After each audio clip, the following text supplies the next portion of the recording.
Now we're going to talk about the os coxa, or the innominate, two of which make up the pelvic girdle in addition to the sacrum. The innominate is comprised of three bones: the ischium, your pubis, and your ilium. And it's difficult to see where each bone stops and each bone begins. So if you know the general region of the bone, that will be okay. There are important landmarks that you will need to know on each bone. So on the ischium, which is like your butt bone, you need to know the ischial tuberosity, which is a roughened place for attachments of the muscles.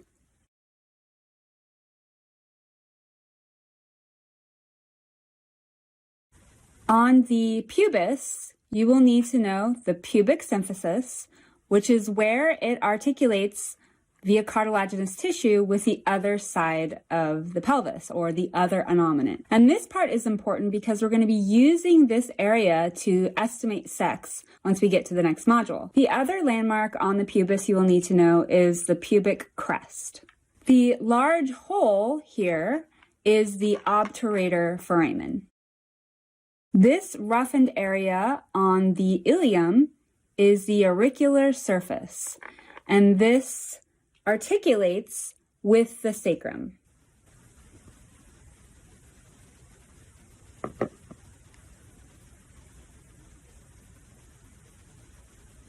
Another feature on the ilium you will need to know is called the iliac spine. And this is the portion of the bone that goes along the exterior of the ilium. Another feature you will need to know in the ilium is called the greater sciatic notch. The greater sciatic notch is also an important trait when estimating sex of a skeleton. Another important landmark that you will need to know is called the acetabulum, and this is actually on all three of the bones, the pubis, the ilium, and the ischium. And this is important because you can use it to side the innominate, because the head of the femur articulates to the acetabulum. This is your hip joint. So I'm going to provide you some tips on how to size your innominate of your pelvis.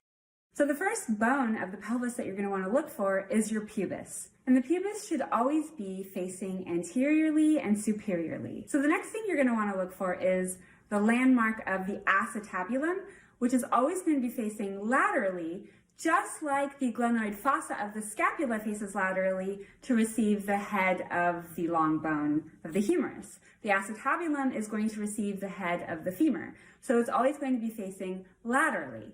And then your ilium is always going to be superior, but a little bit posterior. Because if you think about resting your hands on your hips, that's a little bit behind your body. Not necessarily on the very posterior side, but it's not anterior. So then you're going to want to look also for your ischium. This is going to be another helpful bone of the innominate to help you side. And the ischium is your butt bone, right? And so this is going to be inferior. So if I need to put my pubis anterior and superior, is it going to be like this, right? No, because as you can see, the acetabulum is facing medially on this side. So it's not my right innominate. It's my left innominate. Pubis is anterior and superior, ischium is inferior, acetabulum is facing laterally, ilium is superior and a little bit posterior. So now we're going to cover the femur, or the thigh bone, and as mentioned, the head of the femur articulates with the acetabulum of the os coxa, or innominate of the pelvic girdle, which forms your hip joint. On the distal end, the femur articulates with the tibia and the patella, or your kneecap. The landmarks on the proximal end of the femur you will need to know are the head, as mentioned, the neck, the greater trochanter, which is for muscle attachments, and the lesser trochanter, which is also for muscle attachments. Another landmark you will need to know on the middle of the bone is the raised ridge on the posterior view of the femoral diaphysis, and it's called linea aspera. which is a major attachment site for muscles. Landmarks on the distal end of the femur you will need to know are the patellar surface, which is on the anterior side, and it is the smooth indention where the patella sits, or your kneecap. On the posterior side of the distal end of the femur, you will also need to know the condyles, and you will need to know the intercondylar fossa, which is the big indention between the condyles. Okay, now I'm going to give you some tips on how to side your femur, which is your thigh bone. So just like in the humerus, the head of the femur is always going to be facing medially to fit into the acetabulum of the innominate, your hip joint. So if the head is always going to be facing medially, is this going to be a right femur or a left femur? How you're going to tell is by way of the distal feature of the patellar surface or the condyles. So the condyles should always be facing posteriorly, and the patellar surface should always be facing anteriorly. So if I've got my head medially, but my condyles are facing anteriorly, that's not an anatomical position, right? That's not a right femur. So I want my condyles to be facing posteriorly, my head to be facing medially. This is my left femur. This is your tibia, otherwise known as your shin bone, and there are several landmarks you will need to know and that will help you with sighting.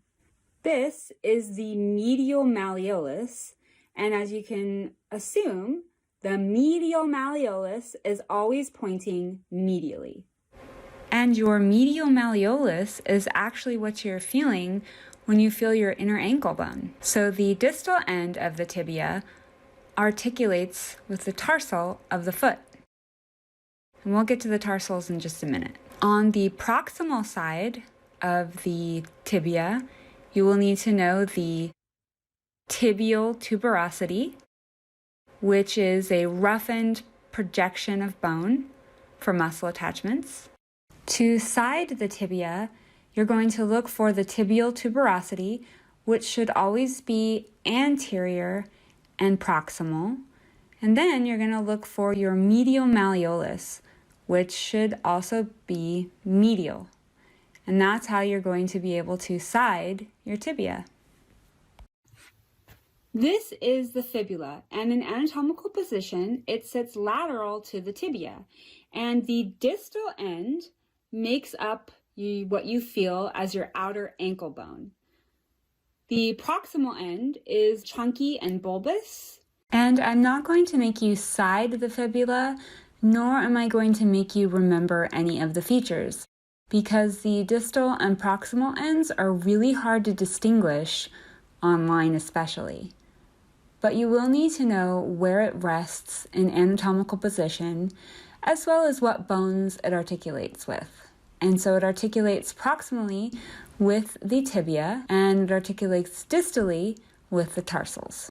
Now we will cover the tarsal bones, or the ankle bones. Unlike the carpals, you will need to remember two names of two specific tarsal bones, particularly calcaneus, which is the big heel bone here. And this heel bone will become important when we look at locomotion and compare a bipedal foot to a quadrupedal foot.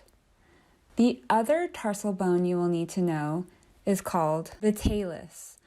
It articulates with the distal end of the tibia and the distal end of the fibula.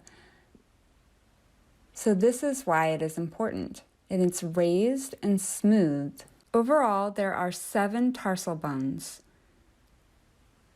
And we can count them together. 1, 2, 3, 4, 5, 6, 7.